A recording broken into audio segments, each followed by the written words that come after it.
Welcome back in to David L. Gray Off Code and Unscripted. I have one thing for you today. This is a facts over feelings video. Facts over feelings. Some of you may be a little bit butthurt for whatever reasons because of your camps, because of your cults, and those type of personal issues.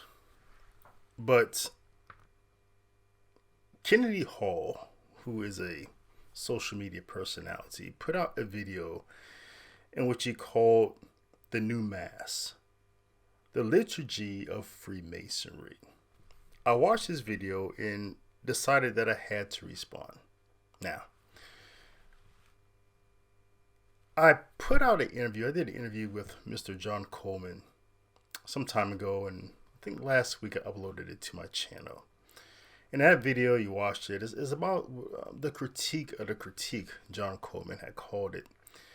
And it was really about, in the Catholic social media space, there's a lot of low intellect content, a lot of low information, low intellect content that is harmful to Catholics.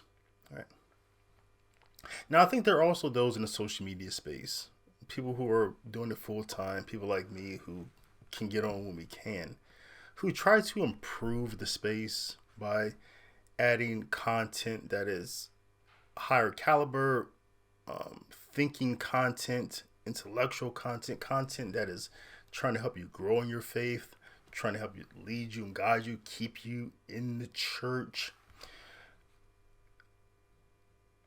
But we have to admit that I think there's a greater appeal to low information, low intellect content across the board.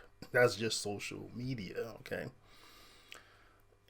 By a few different types of people, by people themselves who are low intellect, low information. And so that's just where they're at, right? For whatever reason.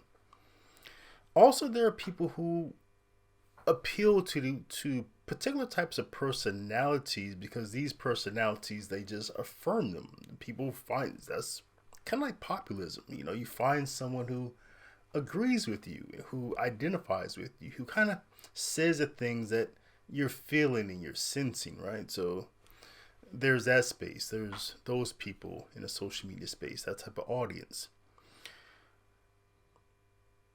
Just looking for people who agree with them, right? And that's fine.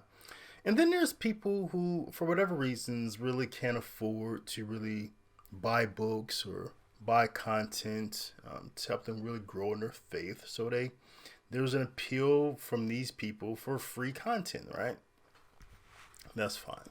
So the best that we can do is really just those of us who want to do better by the space, to add value to that space. And one of the things that we do is by responding to those things that we find to be harmful to you or things that are in great error, right?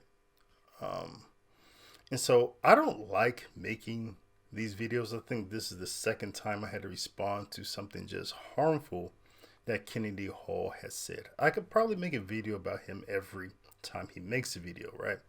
But I have to pick and choose. Like I said, I'm not a full-time Catholic. This isn't, he does this every day, right? This is what he does. He's a social media person. I'm not.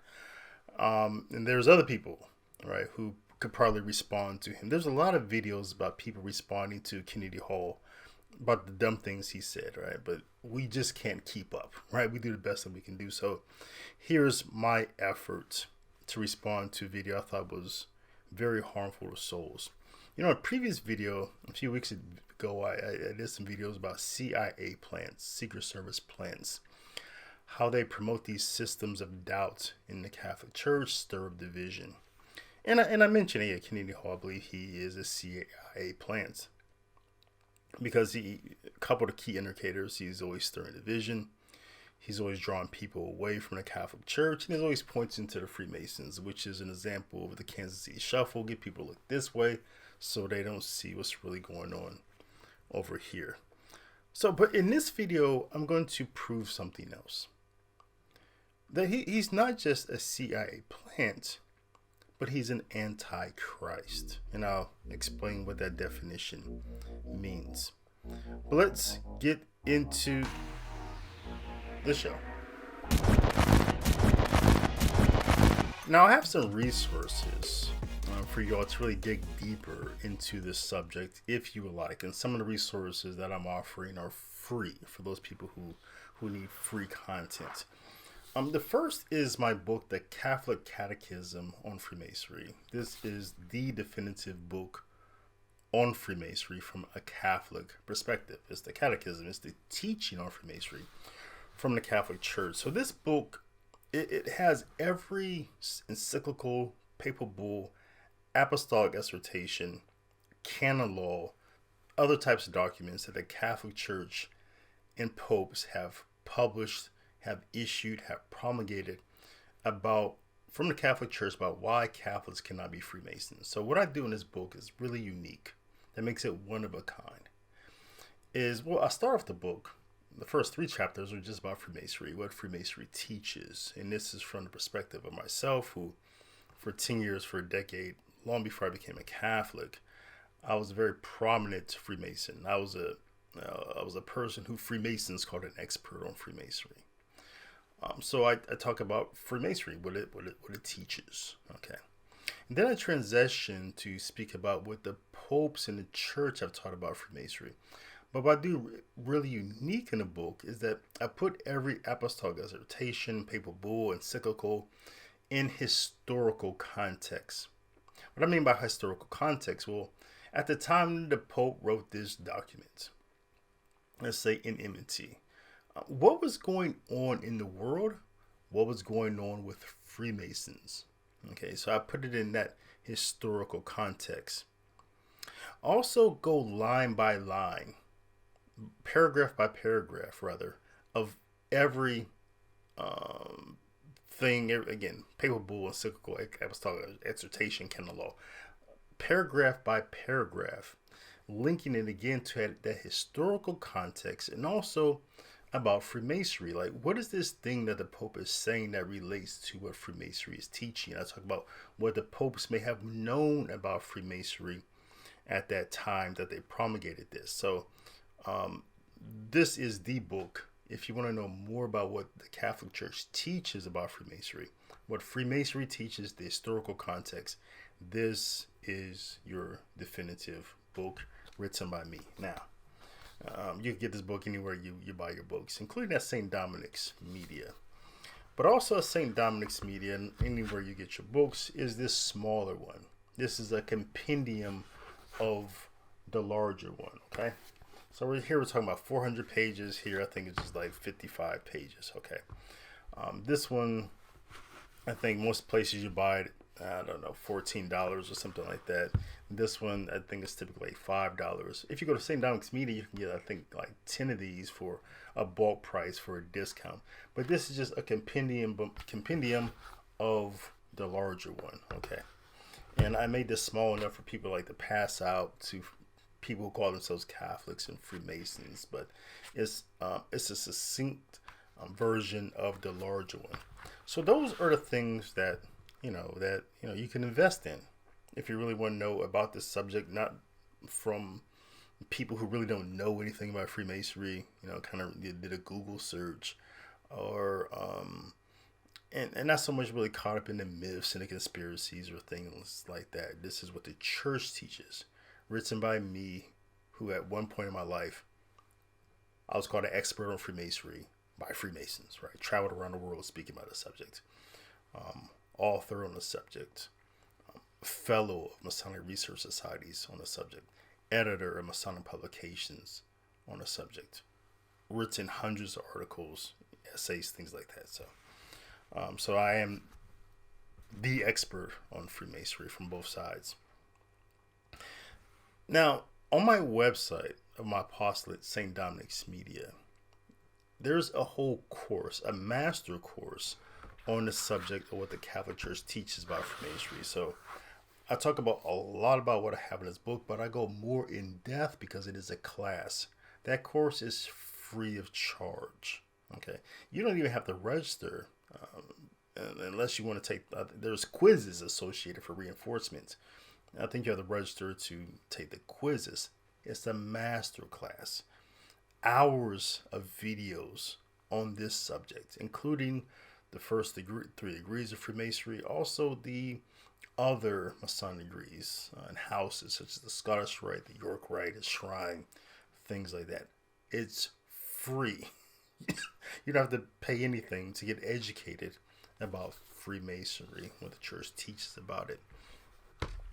Also free at St. Dominic's Media, I have links to everything I've ever written about the subject, every video I've ever made about the subject. So there's really no excuse, I think, for people not to know what the Catholic Church teaches from an expert on a subject. This is something I've been investing in for over a decade. Not because I wanted to, but because after I became a Catholic, I saw Catholics really being miseducated and being harmed by the myths and the conspiracies, and really off topic about, I encounter a lot of Catholics, and I still do to this day, who call themselves Freemasons, who just don't understand. So my ministry in that regard has really been for them.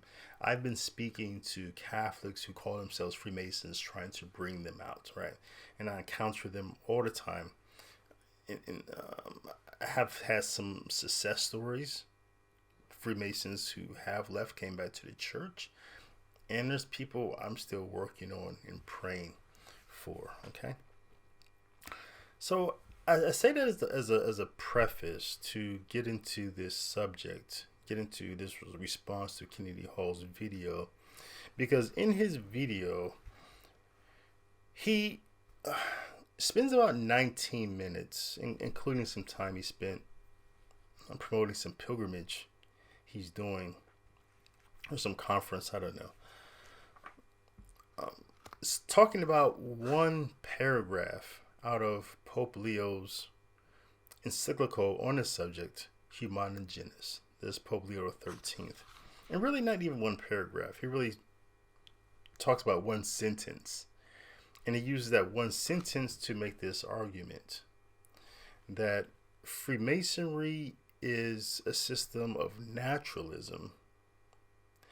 And we know that the Novus Ordo Mass is a system also of naturalism, thereby related to Freemasonry, perhaps even influenced directly by Freemasonry by people such as Cardinal Annibale Bonini, because Freemasonry and the Novus Ordo both teach, promote this system of naturalism. Okay, so this is the connection he's making based upon his one sentence I'm about to read from you from Pope Leo XIII.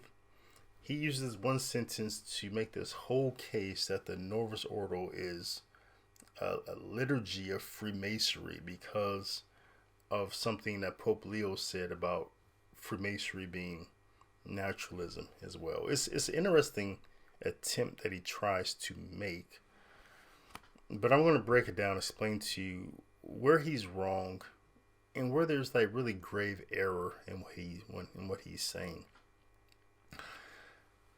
Backdrop to this, Leo wasn't the first person, Leo XIII was not the first person who give the charge that Freemasonry is promoting naturalism. Pope Clement XII in his encyclical, the first encyclical or papal bull about Freemasonry, against Freemasonry enmity, he talks about it as well. What Pope Leo XIII is doing is really building upon that, and he does it wonderfully. Leo XIII, he may have been a Freemason in his youth, along with Pope Pius IX. So when I read them, I read them in context of, yeah, these guys look like they may have been received at least the first degree when they were youth. Not a big alarm. Freemasons were initiating all types of youth, kind of like Hitler's youth program in Germany, here in Germany, way back in the day. It's just something that kids belong to. But Pope Leo XIII, he's very educated. And I'd say Pope Pius IX as well, very educated, but on this subject. You can tell they're well read on the subject, but you can also tell from their writings they have something you can always tell when a Freemason is writing, a former Freemason, is writing about Freemasonry versus somebody who's not initiated. Just so you can tell a person who's been educated about Catholicism is speaking about Catholicism versus some Protestant who maybe did a Google search. Okay, so this is Leo. And what he says in paragraph 12 of Humani Generis, and this is in chapter 7 of my book, Catholic Catechism, if you want to read along. And this is paragraph 12 of his encyclical. He says, now, the fundamental doctrine of naturalists, which they sufficiently make known by their very name, is that human nature and human reason ought in all things be the mistress and guide. This is a launching point for Kennedy Hall, this one sentence. I'll read it again, and then I'll read the whole paragraph. Now, the fundamental doctrine of naturalists, what they sufficiently make known by their very name, Freemasons, is that human nature and human reason ought in all things be the mistress and guide. So he's saying that the Freemasons are led by human nature and human reason. And I'll explain to you what that means in context of what Pope Leo XIII knew and what Freemasons teach. But let me continue paragraph 12. Laying this down, they care little for the duties of God, or pervert them by erroneous and vague opinions. Kennedy Hall also makes use of that sentence as well. For they deny that anything has been taught by God. They also allow no dogma of religion or truth which cannot be understood by the human intelligence, nor any teacher who ought to be believed by reason of his authority. So he's saying that Freemasons, they reject religious dogma and they reject church authority.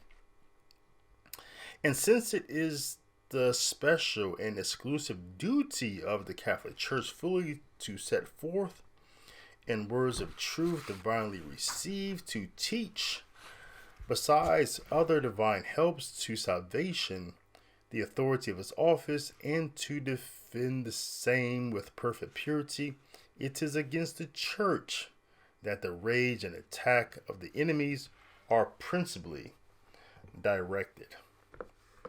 Okay, so, and this is what I write in the Catholic Catechism on Freemasonry in regards to Pope Leo, because it's not just paragraph 12, but it goes on in 13, 14, and 15 to expound upon what Clement XII was talking about. Old Freemasons, they practice naturalism. And I say in my book, and again starting paragraph 7, I say in these paragraphs, Pope Leo XIII explains how Freemasonry promotes naturalism and how it is exporting that philosophy around the world to supplant divine revelation as a source of all that is good.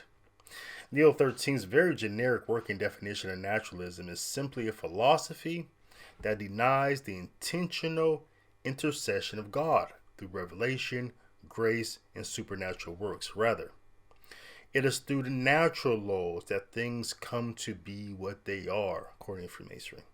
That is, human nature and human reason ought to be in all things the mistress and guide.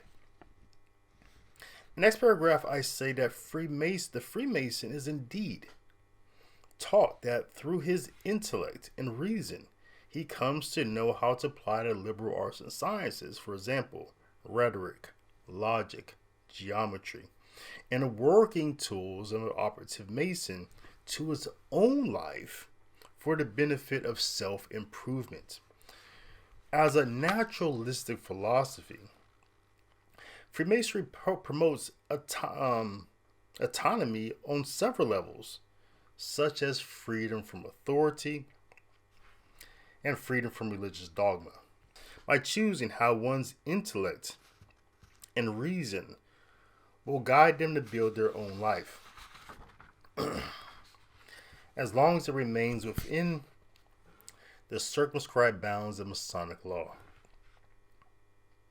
In the next paragraph, I say, Freemasonry tends to build into its initiates a Masonic conscience. Right? This is much different from a Catholic conscience, right?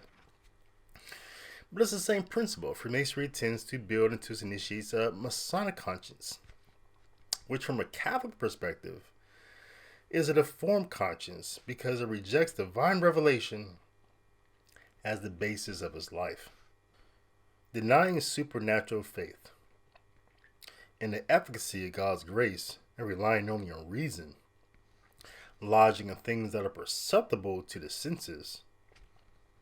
The Masonic conscience is the crowning height of naturalism par excellence. Leo XIII understood that the religious naturalism found in Freemasonry invades against what he viewed as the two duties of the Catholic Church, which are to proclaim, defend, and teach the gospel and to administer the sacraments, that is, to offer divine help to salvation. That is, as was stated previously in the chapter heretofore on Freemasonry being a religion through its sacraments, Freemasonry offers its initiates what I call an autosoteric method of deliverance from immorality through personal freedom and due attention to moral discipline, which is the opposite of Christian heterosoteric. That is the delivery method that demands that man must be saved by another. All right, so Freemasonry is teaching an autosoteric method that I can save myself, whereas Catholicism is saying that no, man cannot save himself. He only has to be saved. He can only be saved by another, Christ Jesus. In the last paragraph, I state that Leo believes that it is this idea of being autonomous from divine revelation and religious dogma that Freemasonry is importing into governments throughout the world through this exercise. Not only are laws designed apart from divine revelation and church teaching, but laws are being designed to allow religious institutions and religious people to be attacked. Indeed. Notice how in one breath, the First Amendment of the Constitution of the United States enshrines religious autonomy. And in the next breath enshrines religious persecution through freedom of speech. In the previous video, this builds more upon what I was teaching about the Masonic idea of the double-headed eagle, right? So it's going to be two different ways of attack. Right? So you have religious autonomy, religious persecution. Okay, they accomplish the same goal, which is indifferentism. And I continue in paragraph in chapter 7. In this way, the inevitable outcome of naturalism is that the state laws become pervasively more and more detached from divine revelation, and thereby more and more hostile to the teachings of the Catholic Church.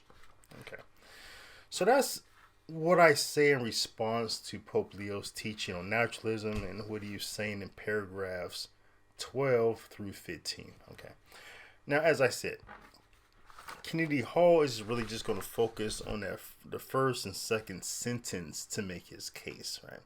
So he's going to take everything that Pope Leo said out of context and how he was applying it to Freemasonry.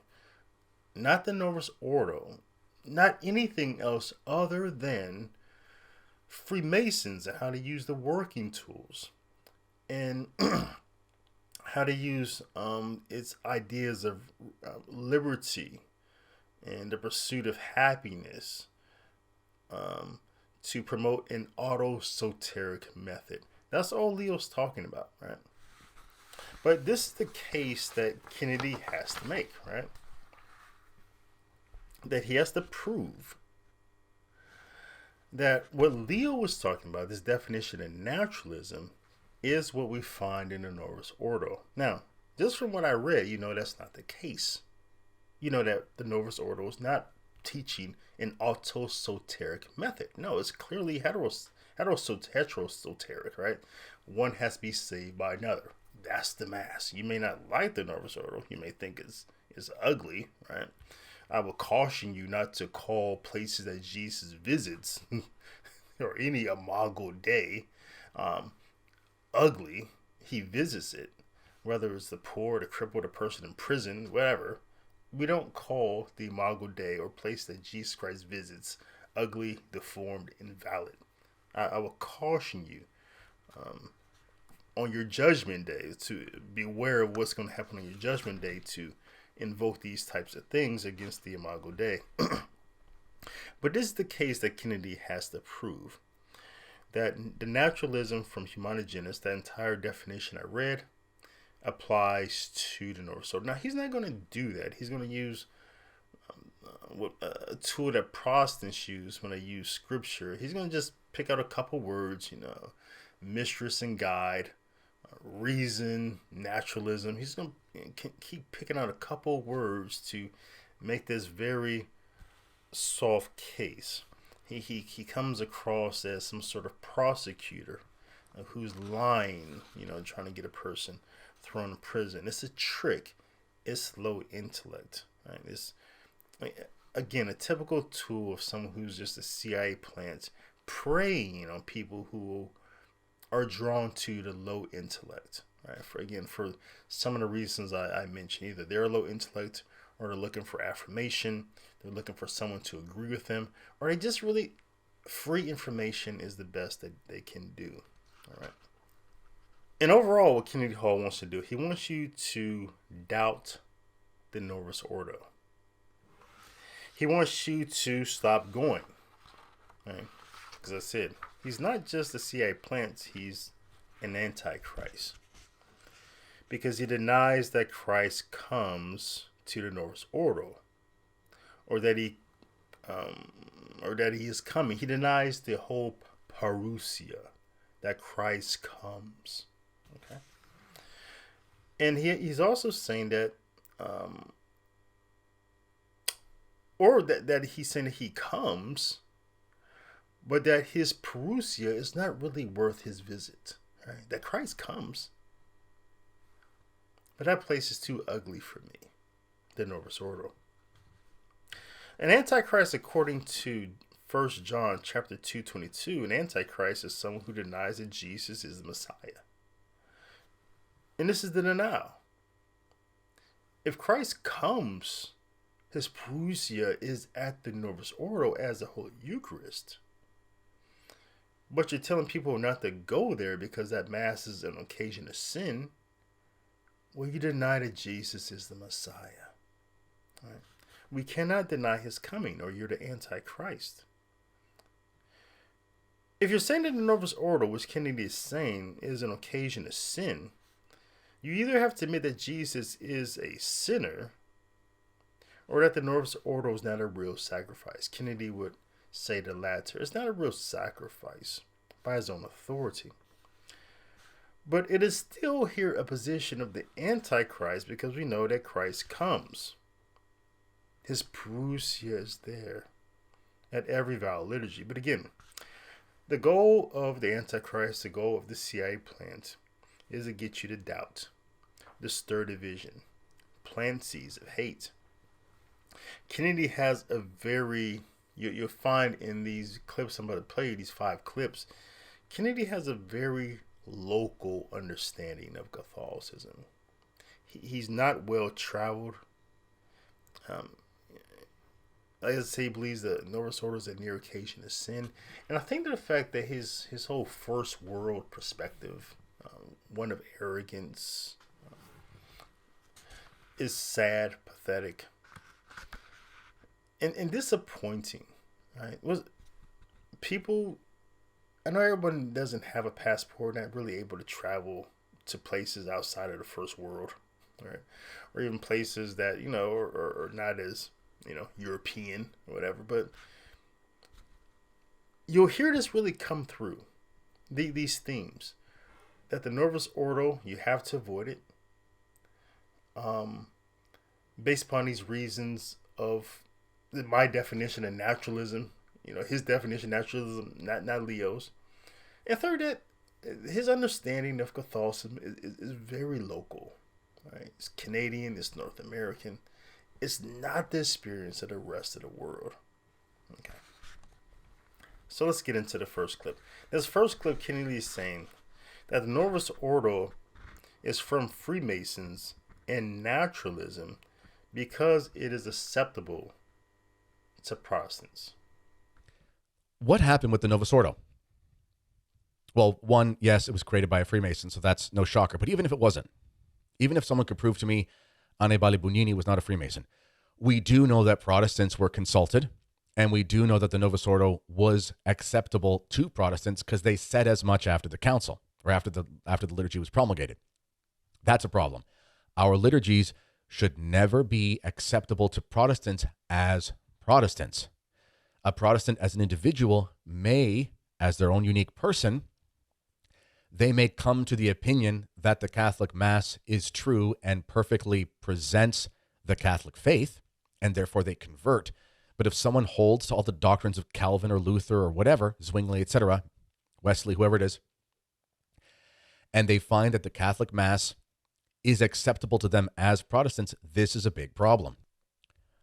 So if a Mass is acceptable to Protestants, that's a big problem. That's not a mark of honor.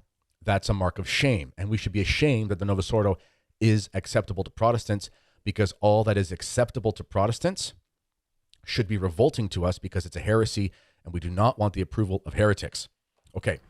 So the Novus Ordo is from Freemasons and from Naturalism because it was acceptable to Protestants.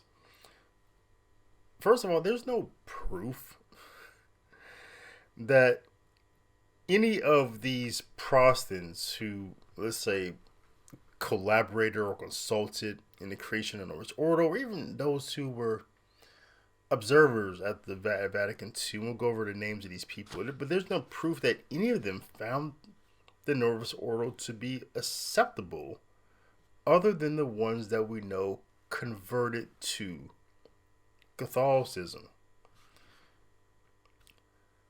The Church in her documents on the new Mass, whether Sacro Sanctum Concilium or some other post-conciliar documents on new Mass, never held that the new Mass had to be accepted by Protestants. That was never a standard by the Church.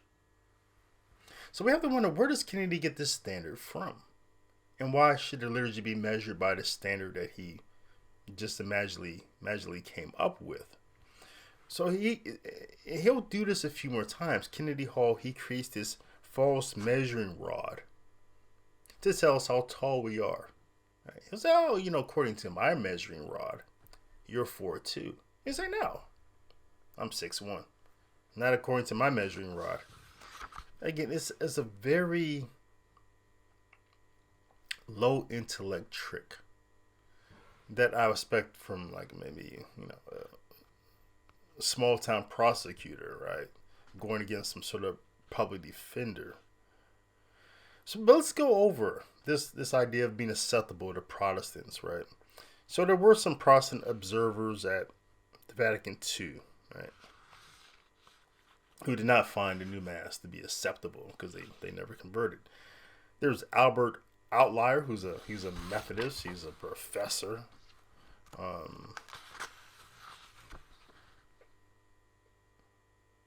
According to some people, in his assessment, he acknowledged that the Catholic Church had made significant strides in church renewal and ecumenic action, but he challenged non-Catholics to follow suit in their own context, and we'll talk about that.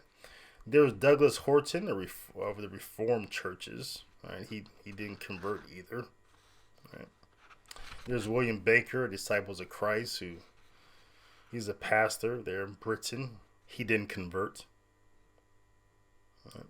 There's Basil Holt, also Disciples of Christ, who didn't convert. So, of all the people who were at Vatican II as observers, they did not convert. So, therefore, I would say that they did not find the new Mass to be acceptable. Right? Now, for the people who we hear from the Society of St. Pius X, this is my only source for this information. There were individuals there by the name of George, Gasper, Shepard, Cunniff, Smith, and Thurian. Like 6 people who they say helped, who were collaborators on the new Mass. Of those 6, 1 did convert. So we could say he found the Mass to be acceptable. I think that has to be the definition of acceptable. Like, how do we know they found it to be acceptable if they did not convert?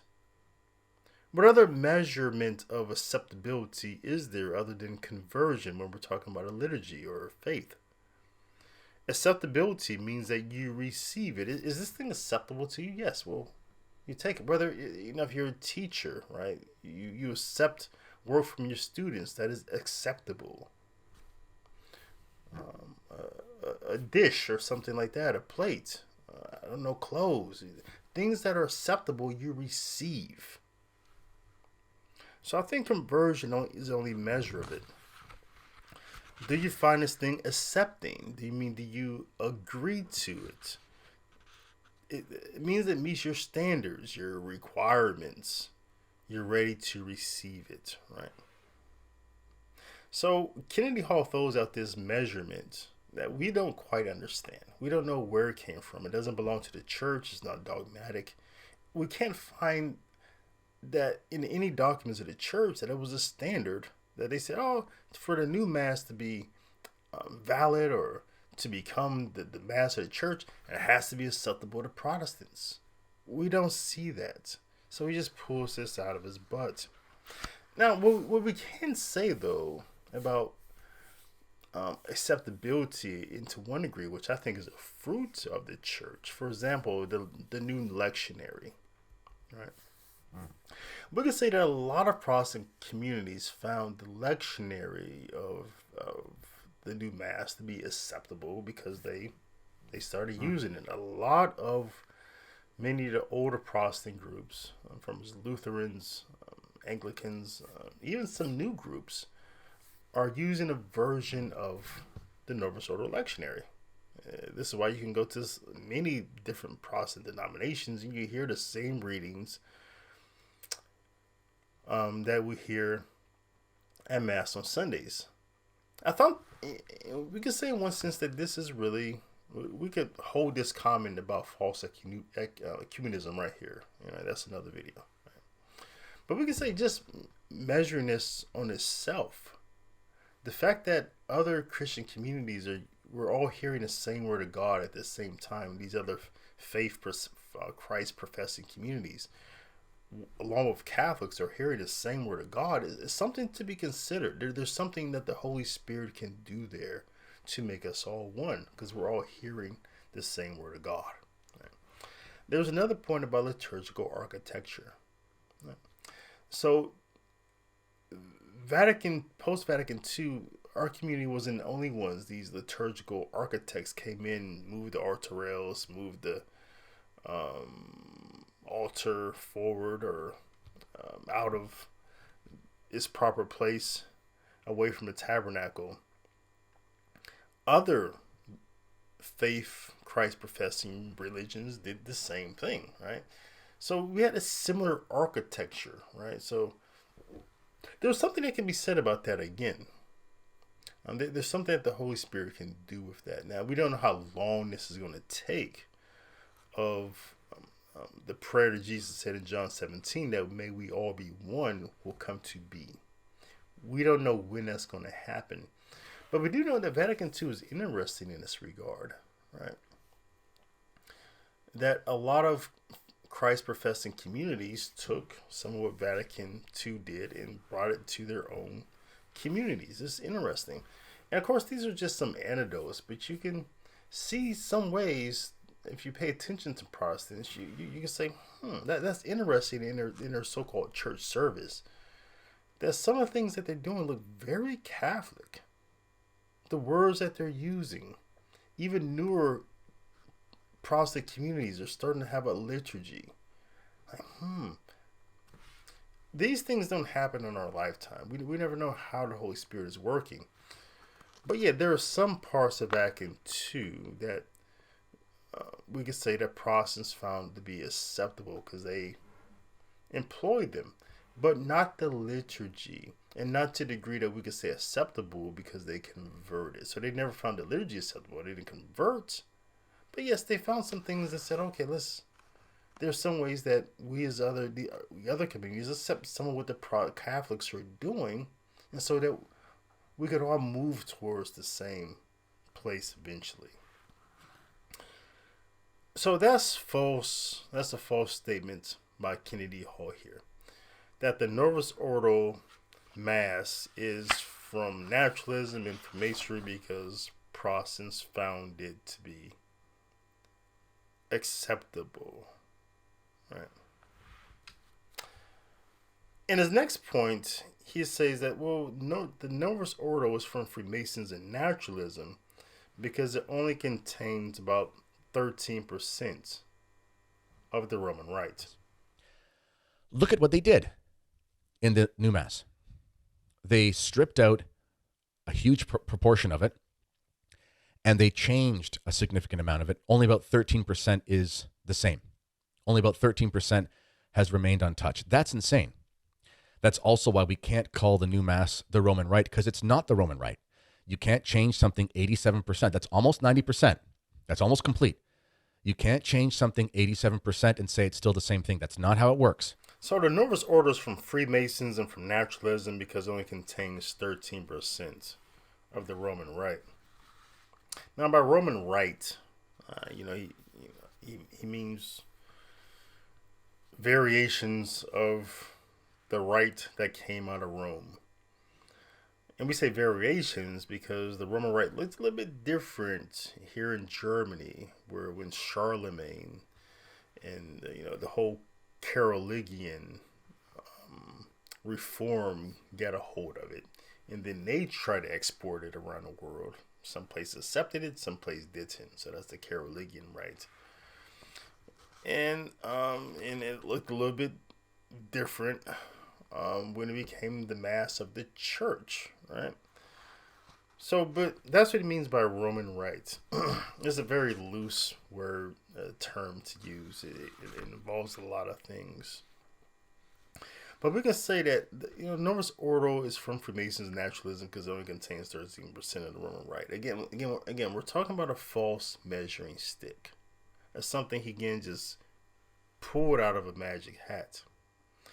Because it was never a requirement for a new liturgy to have any parts of another liturgy to be a valid liturgy. That's never been a dogma of the church. The church never said that.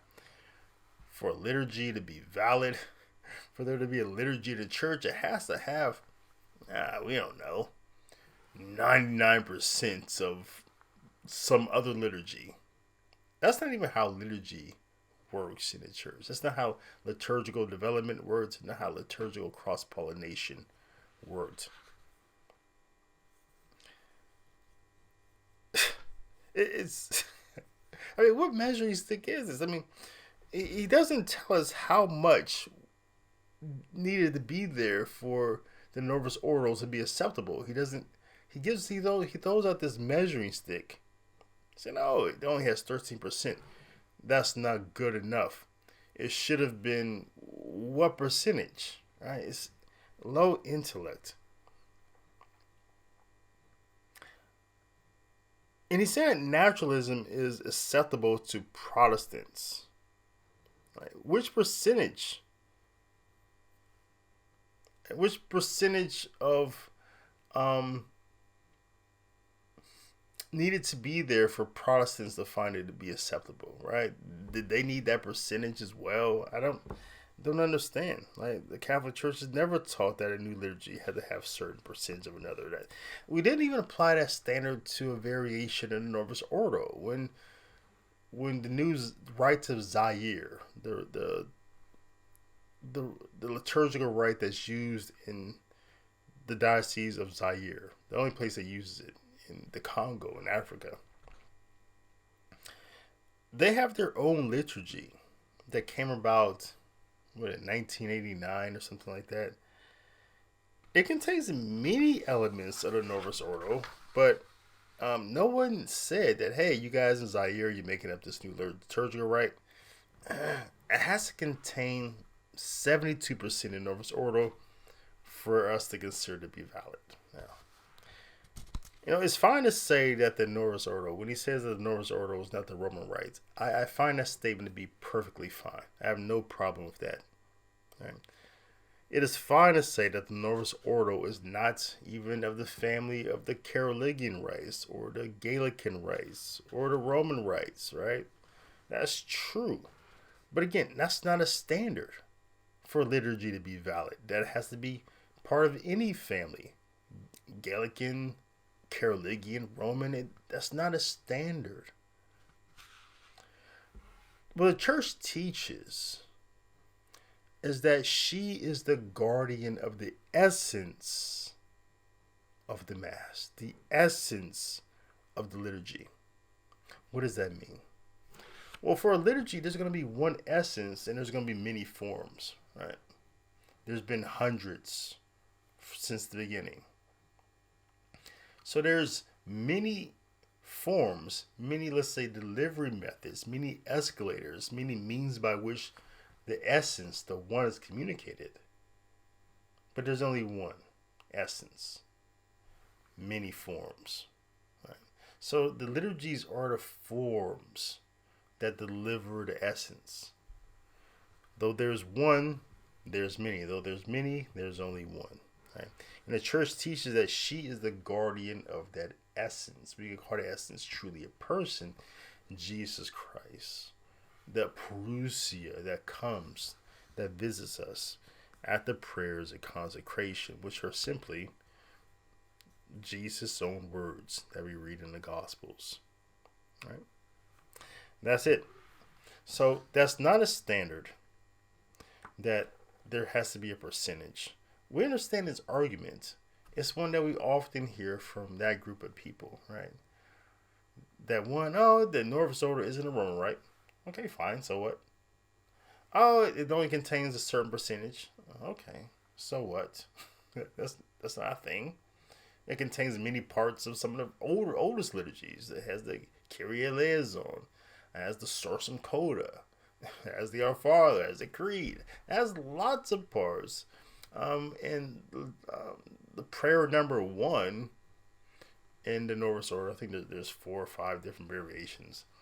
But the canon number 1, prayers of consecration, Eucharistic prayers number 1, even some traditional Catholics don't have a huge problem with it. Really, it's usually Eucharistic prayer number 2, that really short abbreviated one. But let's move on to the rest of his arguments. I think we exhausted that one. We proved that he's lying here. Again, he's making up a false standard, a false measuring rod that is not applicable to liturgy, history, tradition, dogma. Now, his third point, he says here in this clip, that the Novus Ordo is from Freemasons and Naturalism because it neglects man's primary duty, which he says is to offer God authentic worship. So right away, we see this spirit of naturalism. They want to deny man's duties towards God, ignore man's duties towards God. This is seen in the new Mass. The old Mass is arduous in the sense that it requires a lot of activity. It requires a lot of discipline. That's all taken out. So that's number 1. And the next part is by vague and erroneous opinions. So they either ignore the duties or to God, or they pervert them by vague and erroneous opinions.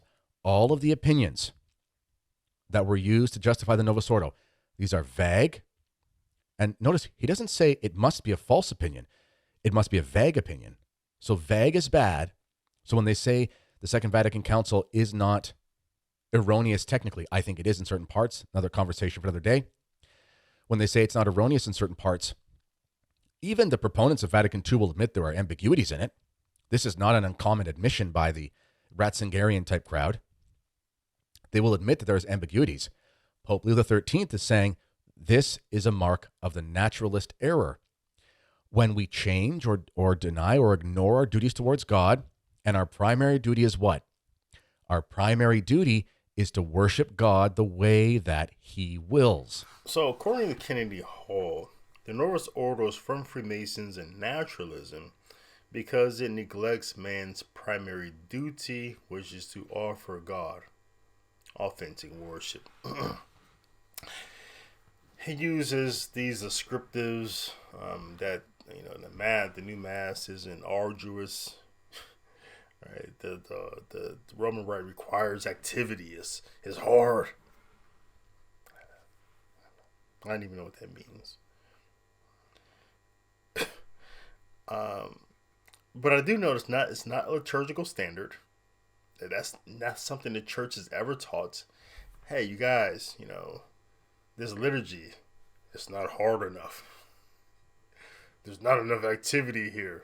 When was that ever a standard for any liturgy? Going back again to the Passover meal, to Paul in 1 Corinthians, to Justin the Martyr, to the Mass of St. James, the Mass of St. Mark, the Mass of the Divine Liturgy. When was this ever a standard? So none of these liturgies would have measured up to Kennedy's measuring rod. None of them were arduous and required activity, as he says. Then he uses the terms, again, he draws back from a couple sentences from Leo XIII. His encyclical Humani Genus. And he says vague and erroneous, right? This is not the definition of naturalism used by Leo XIII in context of Freemasonry. And then the terms vague and erroneous, he draws those out again from Pope Leo XIII's encyclical Humani Genus. And he takes them out of context and what the Pope is saying concerning Freemasonry, how it lacks teaching authority and a religious dogma. That is autosoteric. It's a choose your own adventure. That is not the Novus Ordo. You have to take all those paragraphs in Humani Genus from 12 to 15 and everything he's saying about naturalism. You have to apply that to the Novus Ordo and then shake it out. I know he's talking about Freemasonry here, but let's put this on top of Novus Ordo. Is he talking about that? Quick shake. No. All right? You have to be able to take a pope out of context, which I think is an occasion of sin itself, to then apply it to a valid mass where the parousia of Jesus Christ comes, which itself, again, gravely immoral. The things that he's saying about the Novus Ordo, where that Jesus comes to, is made by Freemasons, modernists, Protestants. The Mass is written by traditional Latin Mass priests. Kennedy says, he says that, he's teaching that the primary duty, our primary duty is the worship. That's not true. That's not what the church teaches. That man's primary duty is to worship God. Here's what paragraph 2105 in the Catechism of the Catholic Church does say. It says the duty of offering God genuine worship concerns man both individually and socially. This is the traditional Catholic teaching on moral duty of individuals and societies towards the true religion and the one church of Christ. The church continues, and by constantly evangelizing men, the church works towards enabling them to infuse the Christian spirit into the mentality, mores, laws, and structures of the community in which they live. The social duty of the Christian is to respect and awaken in each man the love of the true and the good. It requires them to make known the worship of the one true religion which subsists in the Catholic and Apostolic Church. Christians are called to be the lights of the world. Thus, the church shows forth the kingship of Christ all over creation, and in particular, human societies. So, according to what the church teaches, we believe that it is a duty to God and a duty to neighbor. That's our duty, to God and to neighbor. The teaching from Jesus is love God with all your mind, your body, and your soul, and your neighbor as yourself. So it's not just God, it's also neighbor.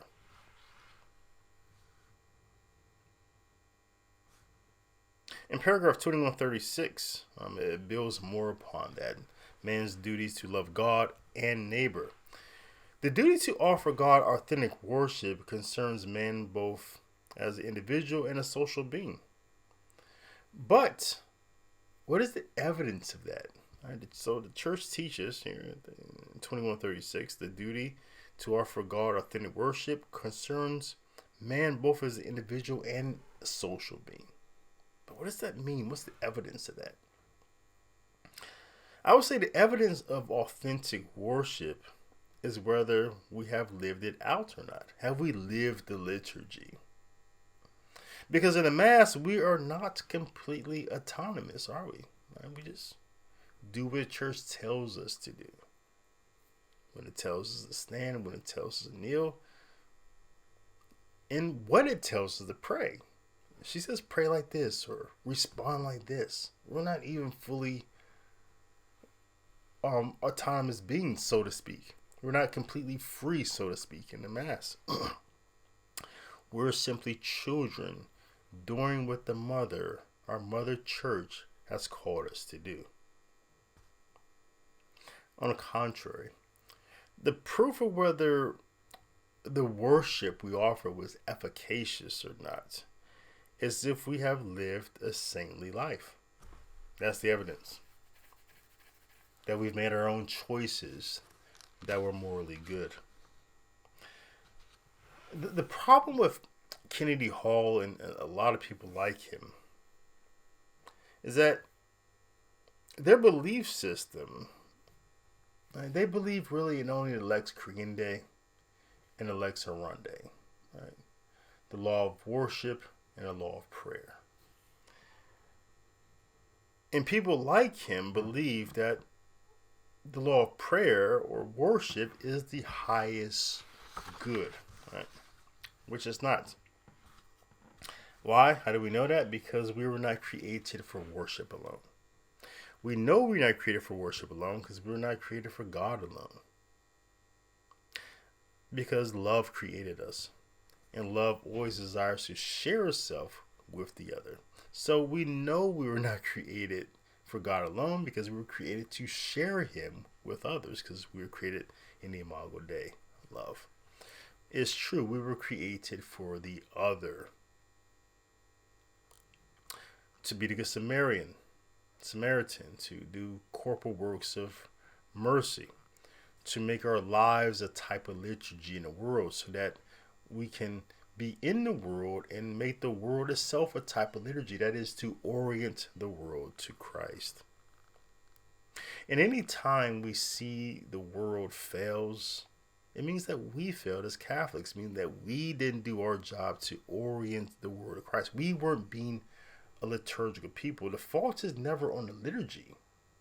The fault is always on us for not living the liturgy, right? But for people who think the highest good is just to stay in the church, well, stay there. Never leave. Become some sort of contemplative, some sort of monk, living in a monastery. Make your life only a prayer. Right? But for those of us who hear the call at the end of the Mass to go, you are dismissed at Timis S, we understand that it is our responsibility to take that which we receive, who we received, out into the world, to transubstantiate the world. And this is why I really love Dominican spirituality. Because St. Dominic, he truly understood that's not just the contemplative, it's also the active. And the liturgy is the perfect work of effecting that call. Because we contemplate what we pray. And then we act upon that which we've contemplated and prayed. That's the Dominican spirituality. And the Beatitudes themselves, I think, are the best path Christ offers to live out the liturgical life. That is the lex vivendi. So you can't forget about the lex vivendi. You know, you could focus all your energies on the lex orandi. That's fine if you're a contemplative only, if you're a monk in a monastery. But for those in the world, the evidence that the worship was effective was that we are the liturgical people in the world. We're doing the lex vivendi, right? So again, what we see here from Kennedy Hall is really just a false measuring rod. He wants to measure our duty to God about how well we worship, as if that's all we were created for.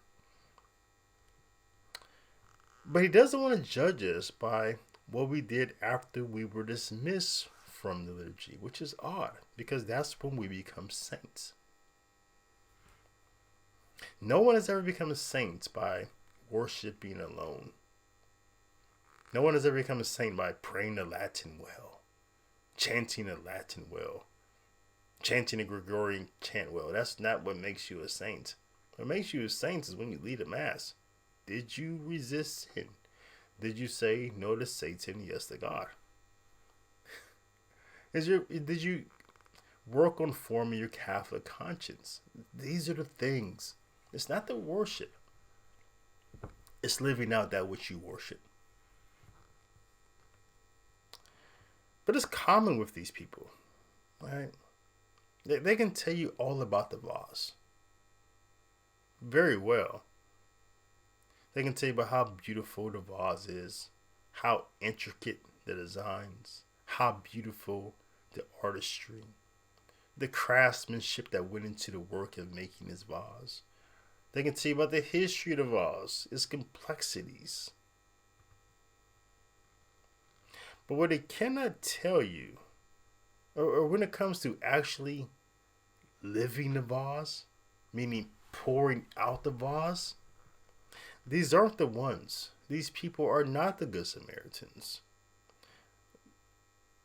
They're just all orandi and no vivendi.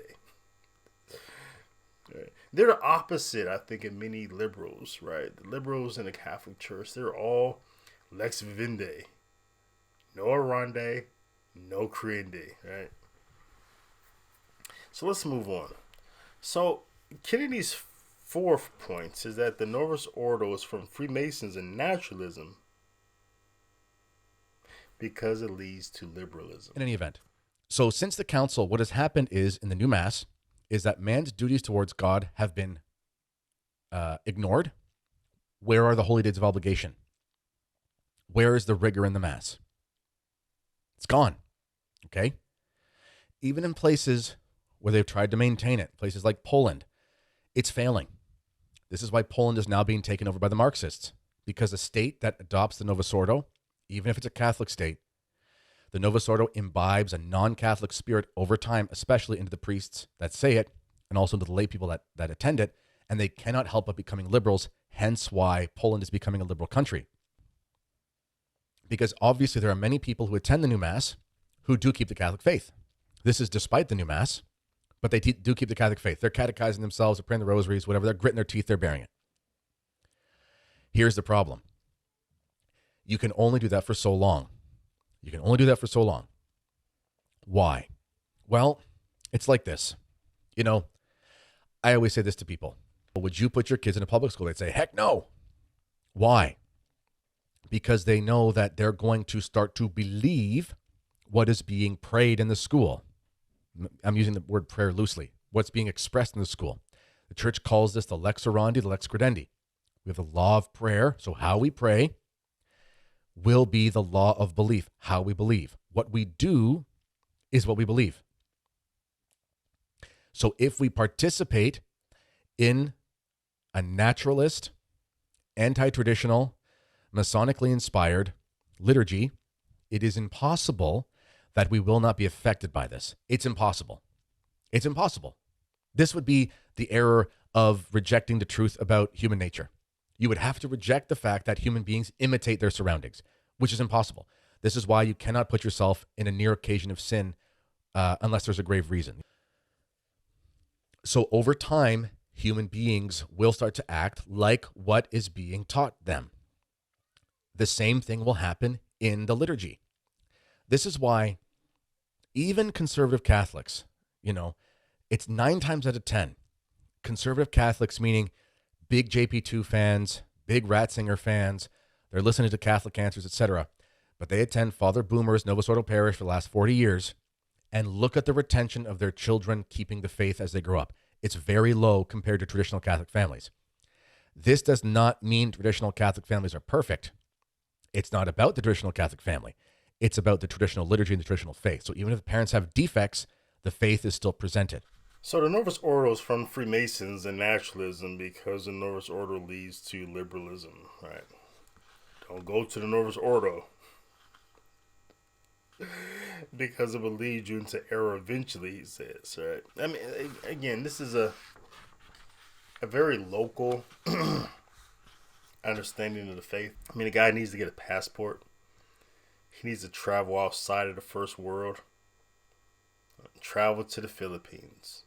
Travel to some countries in Africa, Central America, South America.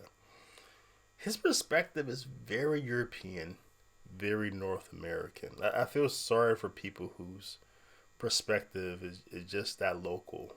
It's just based upon their own experience. And I feel sorry for people who haven't encountered more Catholics around the world and had these conversations, but rather just really deal with people who look like them, who think like them. It makes you very small-minded. A very small-minded person. A very small-minded person is harmful in a lot of ways because they take their experience, which is about this big, and they share it with a lot of people, right? And again, there's a subset of people on social media, perhaps the majority of people on social media, who will gravitate to that type of content, right? It's very low intellect, very dumb. Catholicism is much bigger than Canada. It's much bigger than the United States. Right?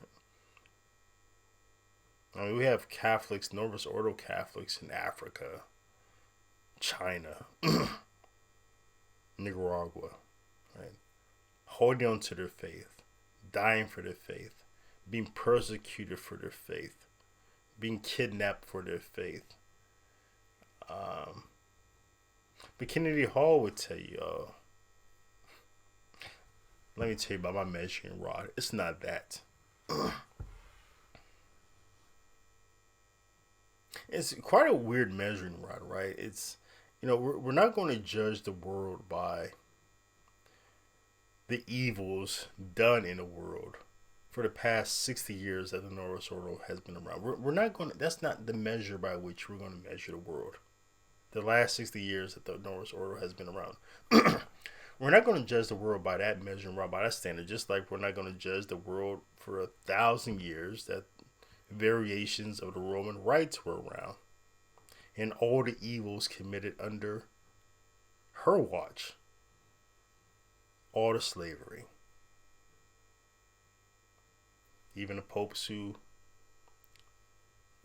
taught slavery and had slaves themselves. The evils of colonialism. The evils of letting Freemasonry bring about this idea of separation from church and state. The Holocaust, eugenics, state-sanctioned homicide.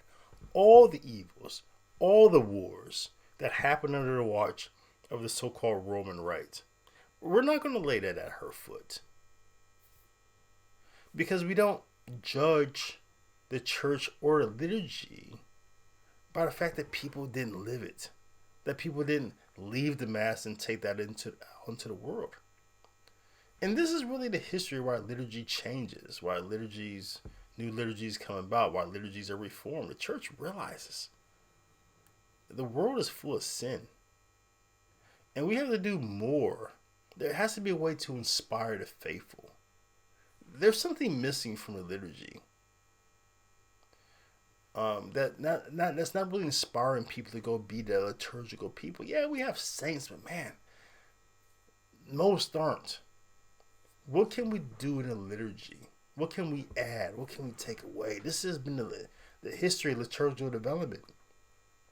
What can we add? What can we take away? To inspire people to go and do something, to go be Christ in the world. So I'm not going to lay liberalism and modernism at the foot of the Novus Ordo. No more. I'm going to lay all these pedophile priests and sissies and punks who came out of the traditional Latin Mass in the 50s and 60s and say, oh, the liturgy of the Mass made them pedophiles. Made them wear pink underwear, right? No, I'm not going to do that. Because they were living contrary to the faith, right? They weren't living the lex vivendi. So we're not going to do that to the Novus Ordo over the last 60 years. Because all the evils that was going on in the world for 1,000 years while the Roman Rite was around, it wouldn't even pale in comparison. Okay. And then he talks about retention. He says, oh, another measuring rod. The Mass works if your children stay Catholic. I don't even know where that measuring rod came from. That's not what the church teaches. That you're a good parent, or you're a good liturgy, you're a good church, or your kids stay Catholic. It says something, but it says more about the kid than the parent. Probably 80% of the time, right? Because people make their own choices. People are their own person, right? People abuse and rightly use their freedom. That's how it works. That's what the church teaches about freedom and our moral obligation that a lot of people ignore. But again, this is really just a sad understanding what Catholicism looks like outside of the first world, where you do have generations of Catholics and priests and families and religious and families just leave this English speaking world, or the French speaking world, the German speaking world for a moment. And you'll encounter people speaking Spanish and various different African languages and various different Mandarin languages, and you'll encounter families who are truly Catholic and Novus Ordo. Depressing and sad. And again, Kennedy Hall is just a CIA plant, right? His job is to stir lies, stir division, and these systems of doubt. And he's an antichrist.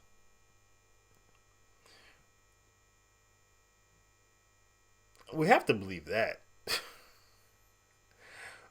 Otherwise, you have to take this as evidence that he's the dumbest person on the planet. Here's the fifth thing that he said. The Novus Orders from Freemasons and Naturalism, because there's not a clear or propitiatory sacrifice being made in a Novus Ordo. So the Novus Ordo is from Freemasons and from Naturalism because there's not a clear propitiatory sacrifice being made in a Novus Ordo. Okay. So in the new Mass, it is not clear that there is a sacrifice for sin. This is not clear at all. I don't care who tells you otherwise. Go talk to people who attend the old Mass, the average person, not a scholar, not an academic. Go talk to people who attend the new Mass, do a random poll, and say, do you get the impression when you go to Mass? Do you get the impression when you go to Mass? Don't open up some big manual. Just do you get the impression as a regular human being who does not have to be an academic? Do you get the impression that it is an offering for the propitiatory nature? Is it a propitiatory offering for sin? Do you get that impression at the new Mass? Do you get that impression at the old Mass? I guarantee you the vast majority who go to the old Mass are going to say, it's very clear this is a sacrifice for sin. Then if you open your missal, it's obviously clear.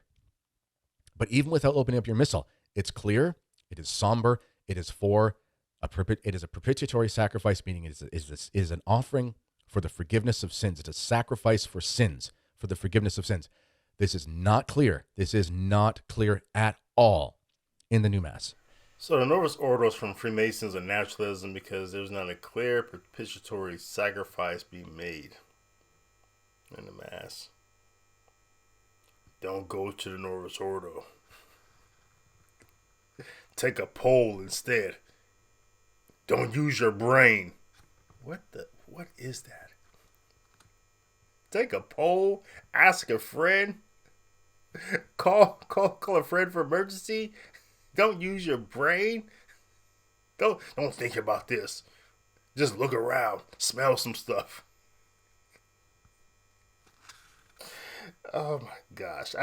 What type of measuring rod is this? Based upon your subjective feelings and emotions. What type of standard is that on whether you're going to go to hell or not? Take a poll, ask some friends. Don't use your brain. Don't think about this too hard. Feel the vibe. Oh my gosh. I would say that your feelings do not trump facts. Your feelings and your emotions and your vibe and your poll, what you heard somebody say, that does not trump obedience. The call is to obedience. That's it. The church teaches you have to go to Mass to fulfill your Sunday obligation. It doesn't teach stay home and pray the rosary like Kennedy says. If you can't get to a Gnostic Mass where only we know the truth, it doesn't teach that. Obedience. Obedience is the standard. That's it. But don't use your brain. Don't think about this too hard. This is Antichrist. As for me, it's pretty simple, right? Were Jesus' words that he said at the Last Supper, were they said? Verbatim. This is the only essence that the church says she protects. Did Christ come? Was Christ in persona Christi? Was it a valid Mass? Did the priests have faculties? Was there consecration? The church says nothing about trust your feelings, your vibes, and your polls. Those things don't matter. Obedience does. I encourage you to be obedient. And don't trust people who tell you not to go to Mass. These are devils. We can call them CIA plants, Antichrist. In other words, just flat out devils who are not living a holy life. They're not. You cannot be a holy person and tell someone not to go to Mass. Stay home, pray the rosary. Don't trust your brain. Reject people like that. That's crazy talk. He's sending people to hell. And he's going to be held accountable. Trust that. But don't let his judgment day affect yours. You get the Mass. You receive the sacraments worthily. That's all you have to do. Be obedient. It's not that hard. It's not that hard. I'm not saying don't use your brain. I'm just saying be obedient. It's really simple. Even if it's better to live your life as if the Novus Ordo Mass is valid and die and find out that it was invalid Then to trust Kennedy Hall and not go to Mass and find out, the Novus Ordo was valid? What? I told people not to go? What? I didn't fulfill my Sunday obligation? What? I was disobedient? You're going to go to hell. You're going to go to hell. It's that simple. It's better to live your life as if the Novus Ordo was valid than not. If it's not, it doesn't even affect you. It doesn't. You live a good life. You're obedient to God. You left Mass. You live in the Lex Vivendi. You live in a liturgical life. You're giving God due worship, and you're doing your social obligation of sharing Christ with the world, loving your neighbor as you love yourself. You're doing both. What does God have against you? All you did was obeyed His church. His church. That's all you did. What can God have against you? Now, if you live the path that Kennedy Hall is following, God has a lot to hold against you.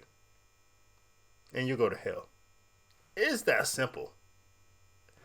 And that's really all I have to say about that. Hope you appreciated the thoughtfulness and effort I put into helping you in this video.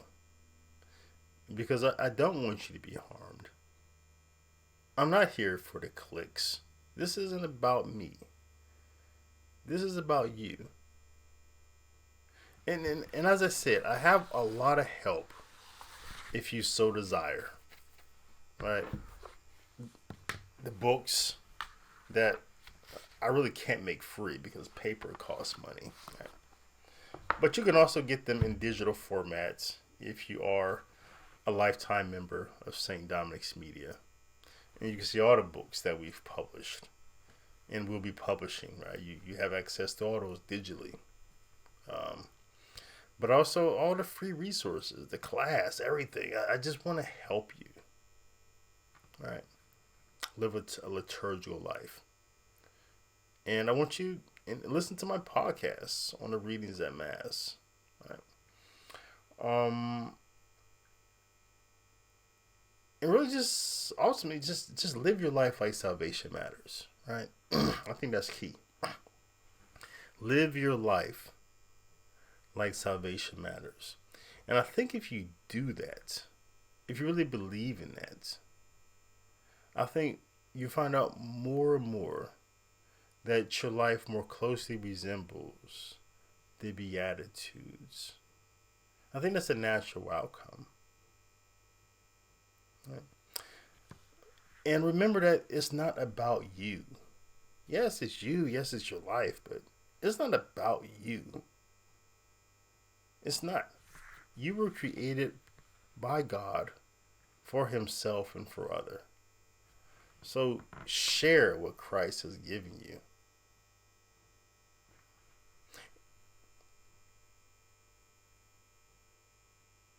And I think you'll be closer